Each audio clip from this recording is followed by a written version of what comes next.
नमस्कार दोस्तों, मैं राजीव आप सभी का स्वागत करता हूं आपके अपने यूट्यूब चैनल जीके महाकुंभ में। दोस्तों, जीके क्वेश्चंस पे जो है लाइब्रेरी साइंस की हमारी ये जो सीरीज चल रही है, इसमें आने वाले 30 मिनट में हम लोग इम्पोर्टेंट क्वेश्चनों को देखेंगे, जो भी महत्वपूर्ण क्वेश्चंस होंगे।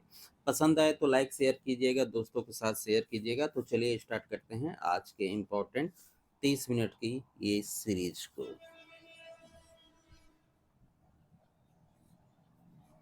ई संसाधन संकुल यानी कि ई रिसोर्स कंसोर्टियम यानी कि सेरा किस क्षेत्र में जो है कार्य कर रहा है। आप भी जो है कोशिश करिए इसका राइट आंसर देने के लिए। तो राइट आंसर जो है इसका कृषि होगा, एग्रीकल्चर के क्षेत्र में। कृषि क्षेत्र में ई संसाधन संकुल यानी कि ई रिसोर्स कंसोर्टियम सेरा जो है कार्य कर रहा है, और ये जो है कृषि मंत्रालय भारत सरकार द्वारा संपन्न होता है। और यह Indian council of agriculture research of national agriculture research system पुस्तकालय के अंडर में कार्य करता है। इसकी स्थापना जो है नवंबर 2007 में की गई थी। ठीक है, तो इससे रिलेटिव टोटल चीज़ें आपकी हो गई। आगे देखते हैं अगले प्रश्न को। अगला प्रश्न हमारा कह रहा है कि नेशनल रजिस्टर ऑफ ट्रांसलेटर्स का अनुरक्षण किसके द्वारा जो है किया जाता है। तो इसका राइट आंसर है NTM के द्वारा, यानी कि राष्ट्रीय मिशन अनुवाद के द्वारा जो है किया जाता है। राष्ट्रीय अनुवाद मिशन जो है इसका अनुरक्षण किया जाता है, जबकि निस्कियर जो इसमें दे रखा है और आइसलिक जो दे रखा है, ये दोनों जो है ट्रांसलेटर संस्था नहीं है। और सेंट्रल ट्रांसलेटर ब्यूरो जो है ये आपका एक स्पेशल ट्रांसलेटर संस्था है। ठीक है, ये दोनों नहीं करते हैं, और ये जो है स्पेशल ट्रांसलेटर संस्था है। आगे देखते हैं। अगला प्रश्न हमारा कह रहा है कि hash is also now S किसके लिए है। तो इसका पूरा नाम पहले समझ लीजिए। HAAS जो दिया हुआ है, इसका पूरा नाम जो है होता है हार्डवेयर एज अ सर्विस। ठीक है, तो इसका राइट आंसर ऑप्शन बी होगा, IAAS, यानी कि इसका पूरा नाम होगा इंफ्रास्ट्रक्चर एज अ सर्विस के नाम से इसे जाना जाता है। तो इस चीज़ को आपको ध्यान में रखना है।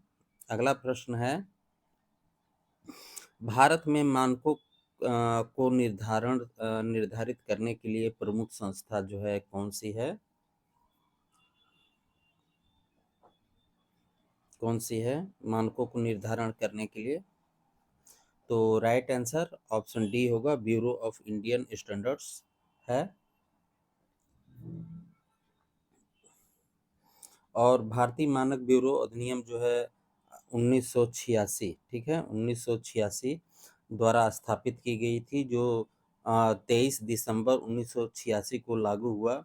और ये जो है एक कारपोरेट निकाय के रूप में केंद्रीय या राज्य सरकार, उद्योग, वैज्ञानिक और अनुसंधान संस्थान और उपभोक्ता संगठनों के 25 सदस्य हैं। इसका मुख्यालय जो है न्यू दिल्ली में स्थित है। और इसमें जो है कुछ क्षेत्रीय कार्यालय भी हैं, जैसे पूर्वी क्षेत्र के लिए कोलकाता, चेन्नई दक्षिणी क्षेत्र, मुंबई पश्चिमी क्षेत्र, चंडीगढ़ उत्तरी क्षेत्रीय कार्यालय हैं, और जो है दिल्ली मध्य क्षेत्र है इसका, और 20 जो है अन्य शाखाएं इसकी और भी हैं।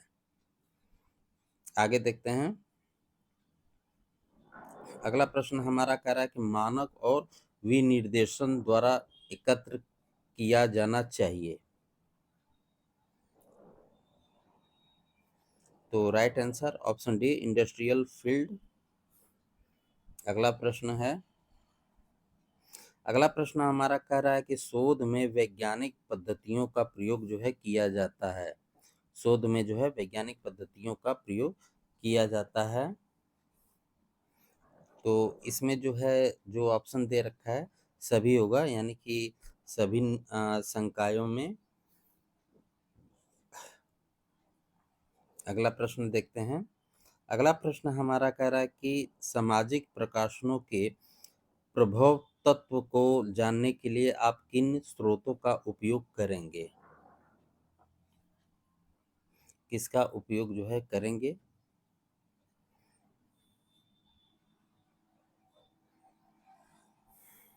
तो वेब ऑफ साइंस का प्रयोग किया जाएगा आपका, और जो है एक्सपो का जो है प्रयोग किया जाएगा। तो राइट आंसर ऑप्शन सी में इसका राइट आंसर है। देखिए, वेब ऑफ साइंस जो है एक ऐसी वेबसाइट है जो कई डाटाबेसों के लिए सदस्यता आधारित पहुंच जो है प्रोवाइड करती है, जो अलग अलग जो है शैक्षणिक विषयों के लिए जो है व्यापक उद्धरण डाटा प्रदान करती है। यह मूल रूप से इंस्टीट्यूट ऑफ साइंटिफिक इंफॉर्मेशन द्वारा जो है निर्मित किया गया था, और वर्तमान में जो है क्लेरिनेट एनालिटिक्स द्वारा जो है बनाया रखा गया है। वेब ऑफ साइंस जो है 1997 में जारी किया गया था। आगे देख लेते हैं। अगला प्रश्न हमारा कह रहा है कि national information centre for food science and technology कहाँ पर स्थित है? National information centre for food science and technology कहाँ पर स्थित है? तो ये मैसूर में स्थित है। ठीक है, मैसूर में। और इसका जो है शॉर्ट नाम जो है NICFST है। ठीक है, ये है। और इसका पूरा नाम होगा national information centre for food science and technology. और इसकी परिधि क्षेत्रों की जानकारी जो है ये प्रोवाइड करता है, और एक अनुशासन उन्मुख सूचना केंद्र है। और यह जो है अक्टूबर 1977 में स्थापित किया गया था। और जो है यह मैसूर में स्थित है। आगे देखते हैं। अगला प्रश्न हमारा कह रहा है कि निम्नलिखित में से कौन सी मूल्यवर्धित सेवाएं हैं? मूल्यवर्धित सेवाएं कौन सी हैं? देखिए,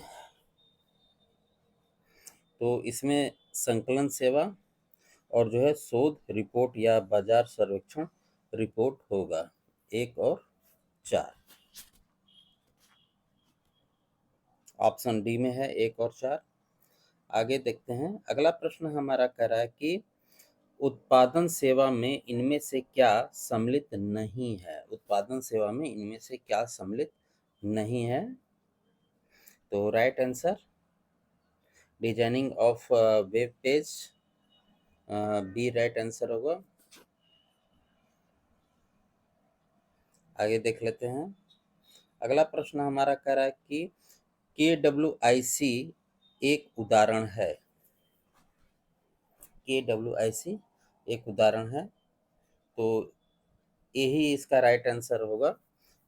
नियंत्रित अनुक्रमणीकरण भाषा, यानी कि कीवर्ड इन कंटेंट्स इसका होगा।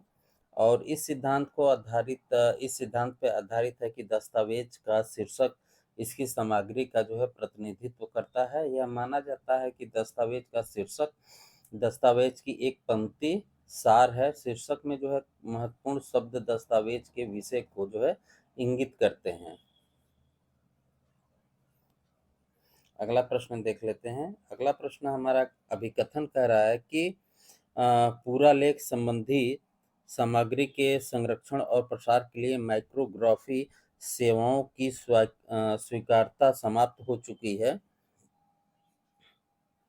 और तर्क दिया जा रहा है कि ICT ने लागत प्रभाविता विकल्प प्रस्तुत किए हैं और माइक्रोग्राफी सेवाओं को जो है पुनः स्थापित कर दिया है। नहीं, तर्क जो है इसमें रॉन्ग है।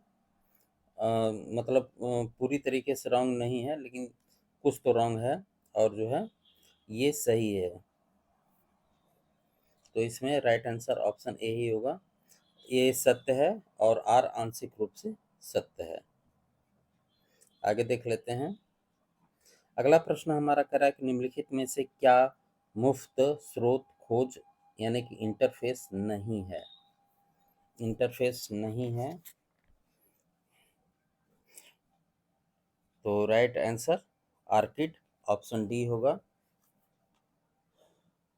देखिए ये ओपन सोर्स डिस्कवरी इंटरफेस नहीं है, बाकी जो है इसमें सभी हैं।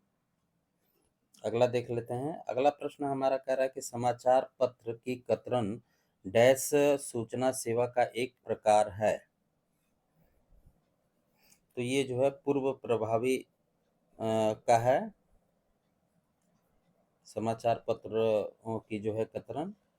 अगला प्रश्न देखते हैं। अगला प्रश्न हमारा कह रहा है कि निम्नलिखित में से कौन सा कार्य संपादन की दिशा में सही क्रम है। संपादन की दिशा में जो है सही क्रम कौन सा है। तो सही क्रम सबसे पहले हम चयन करते हैं, अधिग्रहण करते हैं, क्रियान्वयन करते हैं, फिर प्रसंचरण करते हैं। तो राइट आंसर ऑप्शन सी में है। अगला प्रश्न देखते हैं। अगला प्रश्न हमारा कह रहा है कि प्रतिमाह के शोध ग्रंथ एक क्रमिक सूचना किस पत्रिका से प्राप्त की जा सकती है। तो यूनिवर्सिटीज न्यूज़ से जो है प्राप्त जो है की जा सकती है। और ये जो है 1929 से प्रकाशित university news association of India university द्वारा जो है प्रकाशित उच्च शिक्षा का एक साप्ताहिक जर्नल है, जो शिक्षकों, नीति निर्माताओं, प्रबंधकों और शासकों और हितधारकों के लिए उच्च शिक्षा, राष्ट्रीय और अंतर्राष्ट्रीय विभिन्न पहलुओं में रुचि रखने वाले प्रमुख संस्थान है। संस्थान नहीं, मंच है ये। अगला प्रश्न देखते हैं। अगला प्रश्न हमारा कह रहा है कि लेखन प्रणाली का आविष्कार किसने किया। तो प्राचीन मिस्र वासियों द्वारा जो है किया गया था लेखन प्रणाली का आविष्कार। और ये जो है लगभग जो है 3400 से लेकर जो है 3200 बीसी तक जो है किया गया था। अगला प्रश्न देखते हैं। अगला प्रश्न हमारा कह रहा है कि मौसम विभाग द्वारा उत्पन्न जानकारी है। मौसम विभाग द्वारा उत्पन्न जानकारी है। तो सांख्यिकी और वर्णनात्मक ऑप्शन ए होगा। अगला प्रश्न देखते हैं।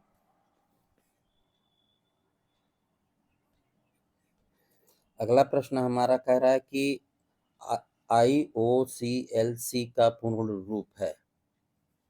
ICOLC का पूर्ण रूप यहाँ पे पूछ रहा है। तो राइट आंसर ऑप्शन बी होगा, इंटरनेशनल कोएलिएशन ऑफ लाइब्रेरी कंसोर्टिया। और दुनिया भर के पुस्तकालय संघों का एक जो है अनौपचारिक स्व संगठित ये जो है समूह है। और इसे जो है 1997 में जो है कंसोर्टिया ऑफ कंसोर्टियम यानी कि COC के रूप में मिला था। आगे देखते हैं। अगला प्रश्न हमारा कह रहा है कि नीचे दो कथन दिए गए हैं, एक को अभिकथन ए और दूसरे को तर्क आर कहा गया है।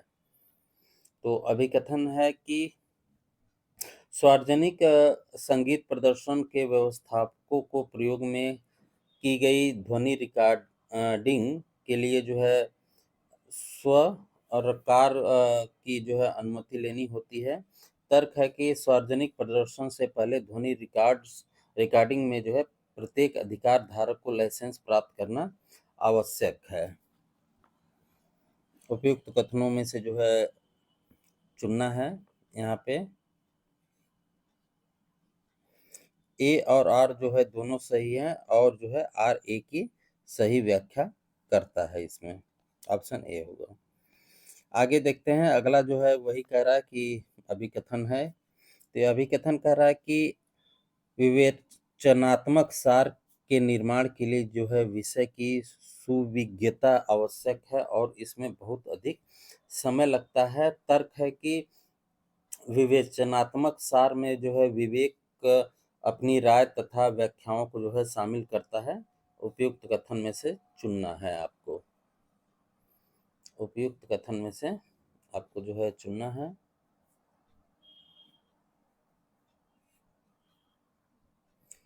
तो राइट आंसर ऑप्शन ए ही होगा इसका। ए और आर दोनों सही है, आर ए की सही व्याख्या करता है। नीचे भी सेम कंडीशन दिया हुआ है। अभिकथन अभिकथन को आप हल्के में नहीं लीजिए, अब लगभग हर एग्जामों में इसे पूछा जा रहा है, तो बोर मत होइएगा, क्योंकि अब वो समय चला गया कि रंगनाथन के पिता का क्या नाम था, माता का क्या नाम था। आता है, ऐसी बात नहीं है, आती है, लेकिन जो है अब ये सारे क्वेश्चंस जो है आने लगे हैं। आपको यकीन नहीं हो तो ईएमआरएस का पेपर उठा के देख लीजिएगा 2023 का। तो चलिए देखते हैं इसको। अभिकथन दिया है कि आंकड़ों के लिए जो है सामान्यीकरण का आशय उत्तम मैचिंग करना है। तर्क है कि उपयोगकर्ता सदैव स्वर भेद चिन्हों तथा अर्धविराम के नियोजन के लिए जो है सदैव नियमनिष्ठ होते हैं। उपयुक्त कथन में से जो है आपको चुनना है। ए सही है, परंतु आर इसमें गलत है। ऑप्शन सी इसका राइट आंसर है। अगला प्रश्न जो है अभिकथन से ही रिलेटिव है। अभिकथन दे रहा है कि वर्तमान ऑनलाइन वातावरण में पुस्तकालयाध्यक्षों द्वारा वेब पर उपलब्ध संदर्भ स्रोत के मूल्यांकन करने की कोई जरूरत नहीं है।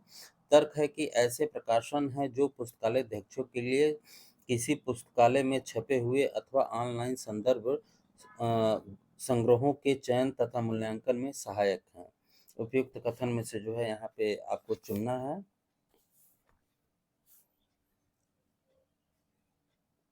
तो इसमें ए गलत है, परंतु आर सही है। ऑप्शन डी इसका राइट होगा। अगला प्रश्न देखते हैं। अगला प्रश्न कह रहा है कि नीचे दो कथन दिए गए हैं, एक अभिकथन वही चीज है। तो अभिकथन सीधा मैं पढ़ता हूँ। अभिकथन कह रहा है कि संपीड़ित जिस फाइल के जो है विसंपीड़न पर आंकड़ों की हानि न्यूनतम होती है। तर्क है कि जिप की आंकड़ों की संपीड़न की तकनीक जो है लुम्सी संपीड़न पर आधारित है।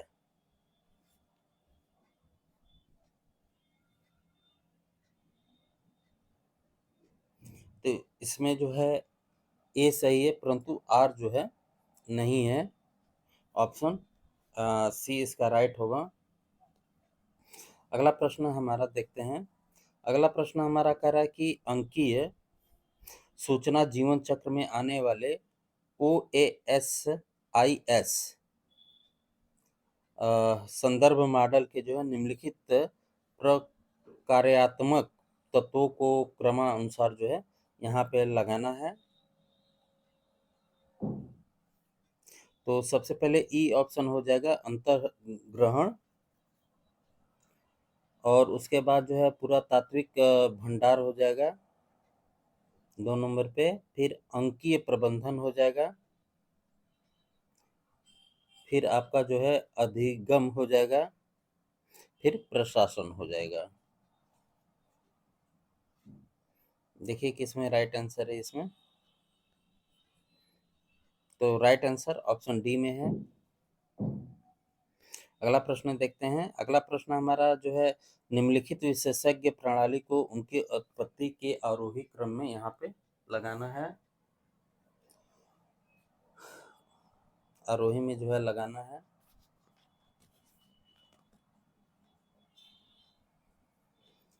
तो ड्रेंट्रॉल जो है ये 1965 में आया। 1965 में आया। और मैक माइसिन जो है ये आपका जो है 1970 में आया। 1970। और आपका प्रॉस्पेक्टर ये आपका जो है ये डेट तो मुझे नहीं पता है इस चीज़ के बारे में। और आंसर मेन भी मुझे जो है नहीं पता है। आप इसको जो है सर्च कर लीजिएगा। अगर आपको इसका उत्तर पता होगा तो कमेंट में डाल दीजिएगा, बाकी भाइयों बहनों का जो है कुछ बेनिफिट हो जाएगा। और जनरल एक्सपर्ट सेलेक्टर जो है ये आपका 1990 में आया था। 1990 में आया था। तो मैं पहले इसी को आधार मान लेता हूँ 65 को और 70 को, ठीक है, 65 और 70।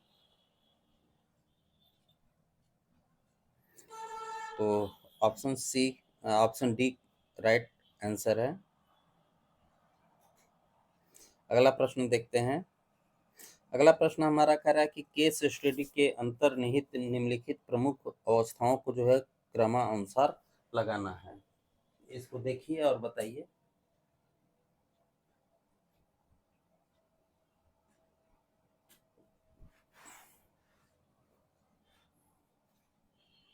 क्रमानुसार जो है लगाना है।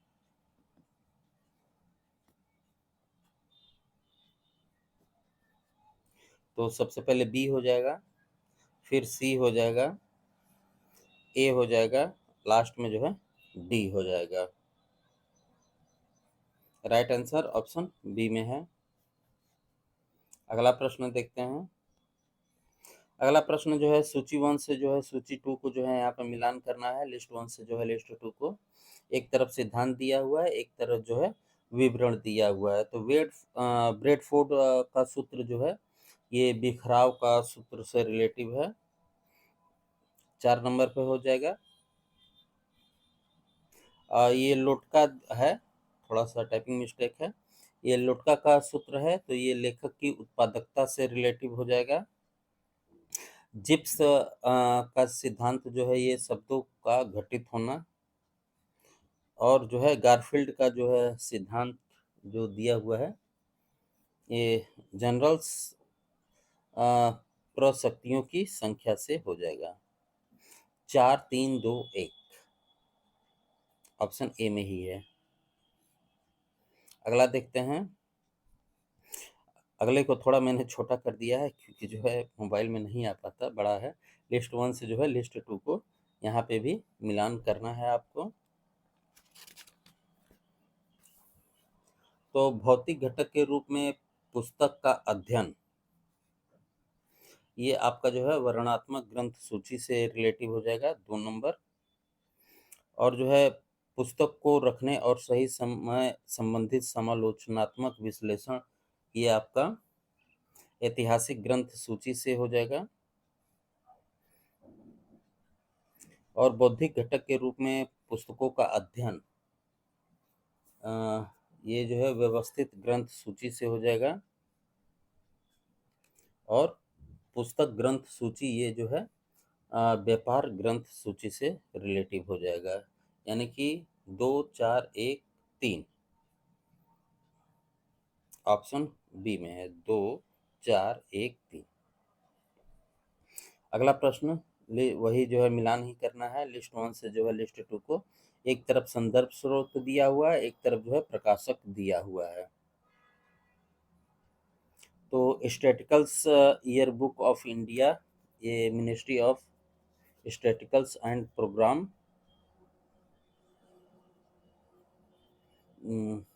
ये हो जाएगा 3 नंबर। सांख्यिकी योग कार्यक्रम कार्यान्वयन मंत्रालय। इंडियाज हुज हु जो है ये दिल्ली हो जाएगा, यानी कि इंफ्रा, 1 नंबर। और इंडिया और रेफरेंस एनुअल जो दिया हुआ है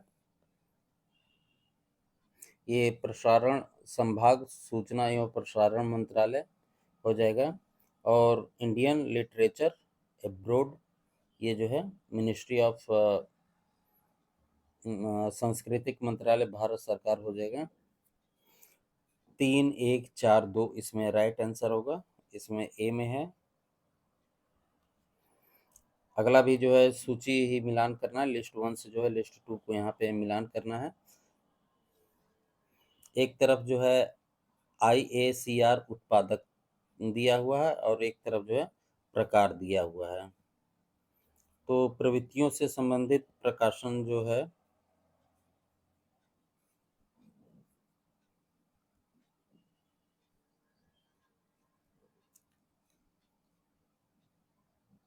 यानी कि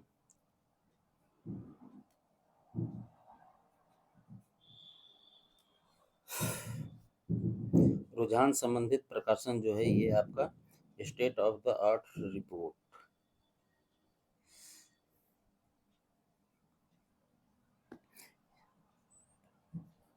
ये जो है आपका अनुधुनात्मक रिपोर्ट से रिलेटिव हो जाएगा, और ये सघनक प्रकाशक जो है ये इंडेक्स पीरियोडिकल से रिलेटिव हो जाएगा, और त्वरित संदर्भ प्रकाशन ये आपका जो है हैंडबुक से हो जाएगा, और व्यापार और उद्योग संबंधित प्रकाशन जो है ये तकनीकी रिपोर्ट से हो जाएगा। 3, 2, 1, 4 इसका राइट आंसर होगा। ऑप्शन सी में है 3, 2, 1, 4। अगला प्रश्न देखते हैं। अगला प्रश्न हमारा कह रहा है कि IAAS के प्रमुख उदाहरण कौन से हैं? प्रमुख उदाहरण जो है कौन कौन से हैं? आपको शुरू में मैंने जो है बताया था ना, IAAS करके आया था।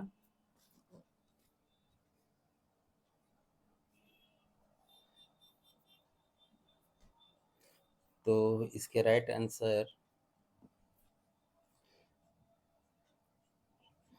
ऑप्शन ए और ऑप्शन डी हो जाएगा। इसमें जो है टोटल IAAS के जो है 8 एग्जाम्पल्स होते हैं,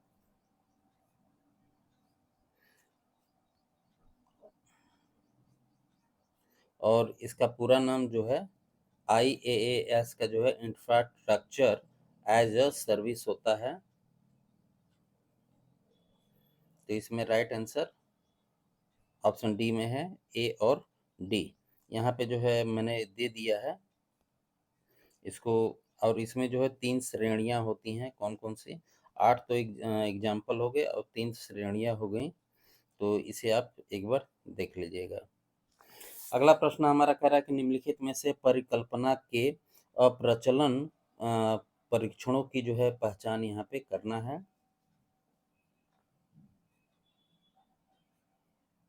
तो इसमें राइट आंसर जो है ऑप्शन सी और डी ही होगा। राइट आंसर ऑप्शन सी में है। अगला प्रश्न अगला प्रश्न हमारा कह रहा है कि निम्नलिखित में से कौन से अनौपचारिक प्रयोगात्मक अभिकलन है? वीडियो को रोकिए, आराम से इसे समझिए, फिर आगे बढ़िएगा।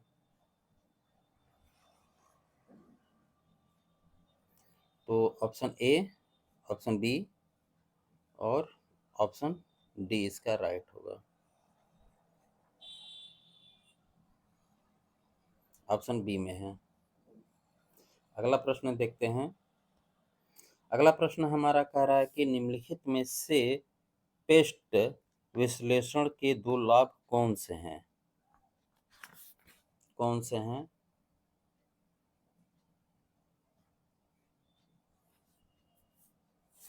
तो संभावित आशंकाओं और खतरों की प्रवर्धनीय सावधानी, और डी अधिक कारगर दीर्घकालीन रणनीति योजना।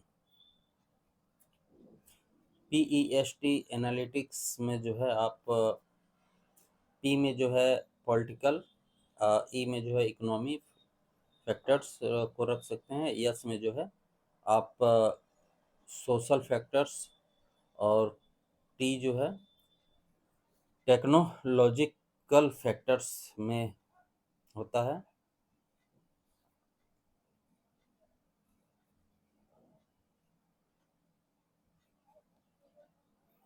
तो इसमें राइट आंसर ऑप्शन डी में है, बी और डी। अगला प्रश्न हमारा कह रहा है कि निम्नलिखित में से कौन से कथन फॉक्सोनॉमी के बारे में सही है? कौन सा कथन जो है फॉक्सोनॉमी के बारे में सही है? तो ऑप्शन ए, ऑप्शन बी और ऑप्शन डी इसका राइट आंसर होगा। ऑप्शन ए में ही इसका राइट आंसर है।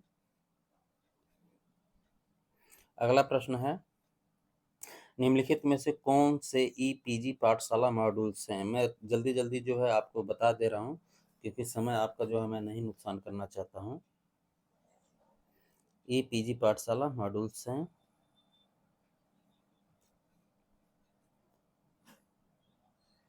तो इसमें ई पाठ्य और ई अध्ययन,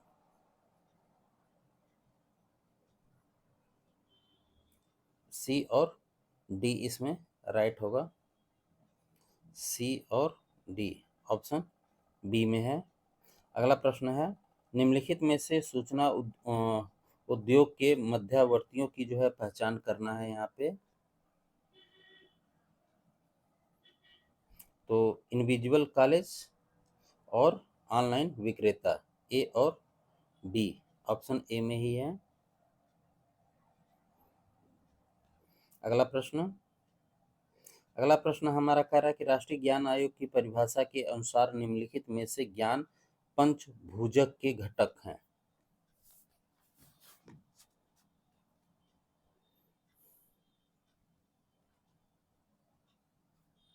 तो इसमें ज्ञान का सृजन और ज्ञान अनुप्रयोग, ज्ञान का संगठन और प्रबंधन जो है नहीं होगा।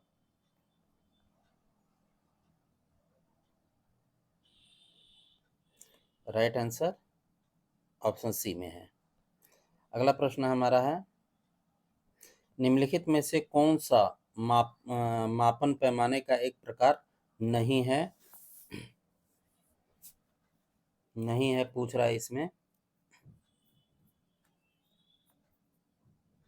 तो ये जो ऑप्शन दे रखा है ये चारों जो है होगा यहाँ पे, ठीक है। अगला प्रश्न हमारा कह रहा है कि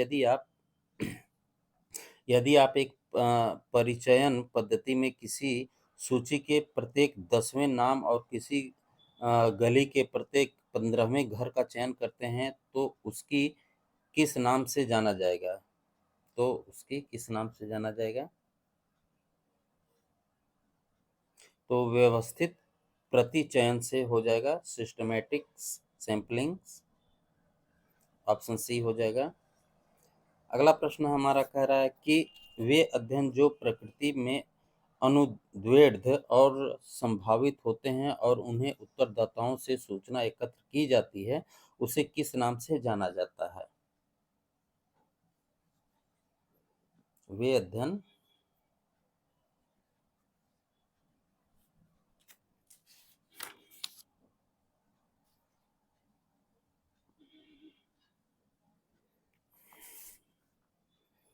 तो राइट आंसर पैनल स्टडीज। अगला है, विषय वस्तु प्रबंधन प्रणाली पोस्ट का पहला सार्वजनिक संस्करण किस नाम से प्रकाशित हुआ?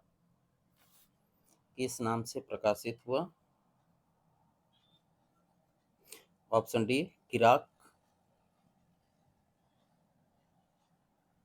नाम से जो है प्रकाशित हुआ। अगला प्रश्न है, कुछ पद एक व्यापक पद की तुलना में अधिक संबंधित और अधिक संविकर्ण पदों के एक समुच्चय से अधिक हो सकते हैं, इन्हें क्या कहा जाता है? तो राइट आंसर बहुपदानुक्रमिक संबंध, ऑप्शन डी राइट हुआ। अगला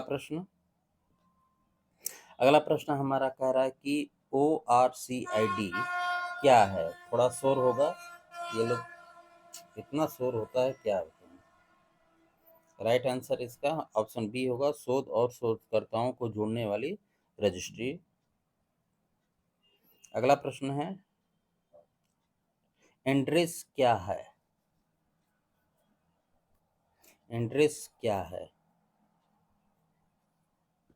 तो राइट आंसर ऑप्शन बी होगा, स्वास्थ्य के लिए वेब पोर्टल। और ये जो है 1994 में प्रारंभ हुआ था। एंड्रेस जो है फ्रेंच भाषा से लिया गया है। यह एक जो है स्वास्थ्य विज्ञान संबंधित जो है वेब पोर्टल है। दोस्तों माफ़ी चाहूँगा, 34 मिनट मैंने आपका समय ले लिया है, उसके लिए आप सभी से क्षमा चाहूँगा, ध्यान ही नहीं रहा समय का। आपने जो है मुझे इतना बर्दाश्त किया, उसके लिए आप सभी का बहुत बहुत धन्यवाद। यहाँ तक देखा तो दोस्तों, पसंद आया हो तो चैनल को लाइक कीजिएगा और जो है मिलते हैं अगले वीडियो में। ख्याल रखिए, स्वस्थ रहिए, धन्यवाद।